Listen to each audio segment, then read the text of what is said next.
What's up, everybody? Welcome to Podcast Now. I'm Alex, and in this video, I want to talk about the KOTOR remake yet again. Embracer, Saber Interactive, all this jazz. Look, today was an interesting day in the industry. We talked about Toys for Bob and their split, and this isn't necessarily the same kind of split, but it absolutely is a type of it, right? So this one, though, I believe is still a report. Even at the time I think I'm recording this, I don't know if it's officially been confirmed, but it comes from Bloomberg, comes from Jason Schreier. I imagine it's only a matter of time. In fact, I believe what the annual call should be over the next couple of weeks, where Embracer would probably talk about this, but it seems like Saber Interactive has been sold. I believe $500 million is the amount, and they're gone. So them, all of their studios, I think they have 25 teams in all. They're taking all of them, and they're going to private investors. Now, I will say this. I generally look at this as a massive positive. There is ways this could go really wrong. With private investors, they can do whatever they want. Now, it sounds like there was already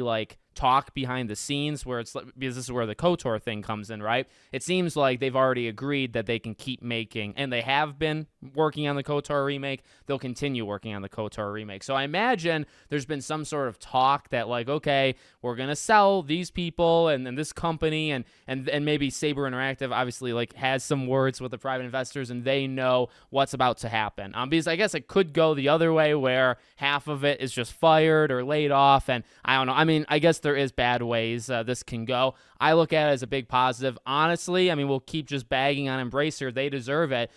Anytime you can get away from Embracer Group, you absolutely should take that opportunity. Now, technically, they're not the ones doing it, right? Embracer's just letting them go. Gearbox is one that's rumored as well for Borderlands that they might be sold sometime in March. So, and this was rumored, especially I think Gearbox. That was the big one that there was a lot of reports that Embracer would try to shed them. But again, I'm all for that. It's better than sticking with them. God knows. I mean, they've already shut down multiple teams. They've laid off insane amount of staff. You talk about the numbers of all the people laid off in the last 2 years. They account for, what do you want to say, maybe 10, 20% of it just on their own. And then there's everybody else combined would make up the rest. So I'm happy about it. And then again, the little reporting that we got. Now, I will say this. Jason Schreier has talked about KOTOR in the past. And remember, he's the one who said, hey, I talked to 2 people that are still working on the game daily. So the game may never see light. You may never actually get the game. But there are actively and factually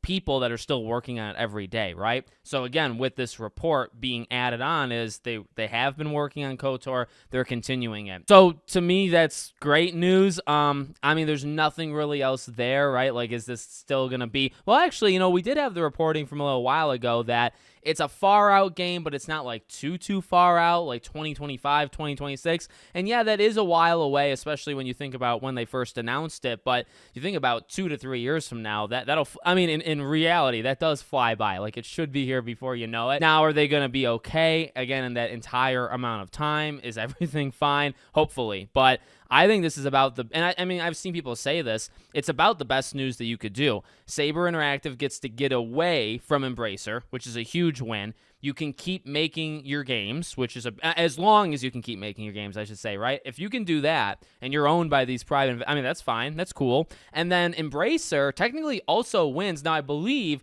they bought them, Saber Interactive originally, the numbers I think reported $525 million. So they lost. I mean, you imagine years from then. So you buy it for $525. You go several years into the future, you should get more from them. They sold them for $500, so they actually got less than they did however long ago it was that they bought them. So they did lose money. I mean, they took the loss, in that kind of deal. But ultimately, they make out pretty good. You get $500 million right there, right? So that's not terrible for a sinking ship. Now, you sell Gearbox, you can probably get quite a bit of money for Gearbox as well. I'm not saying they'll be okay. I don't really care, to be honest with you. But I know I have, actually, final thing I want to throw in. I saw a lot of people saying, sell Eidos Montreal, so that they can maybe, bring back Deus Ex. Trust me, I want Deus Ex just as bad as anybody else does.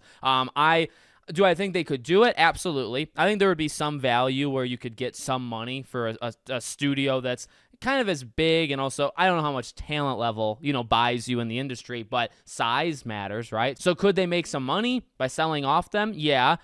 Would it maybe give Eidos Montreal a little bit more freedom? Maybe. Now, I just think the way that it's gone with Deus Ex and even like the rumors about what the game was or, not having, Jensen, I don't think it's ever going to happen. And I think that's just a cruel reality, that we're just never going to get another Deus Ex game. The franchise kind of cursed. So I don't know. I get it. I honestly hope a lot of these studios get sold. I think that makes a lot. Again, it makes kind of sense for everybody.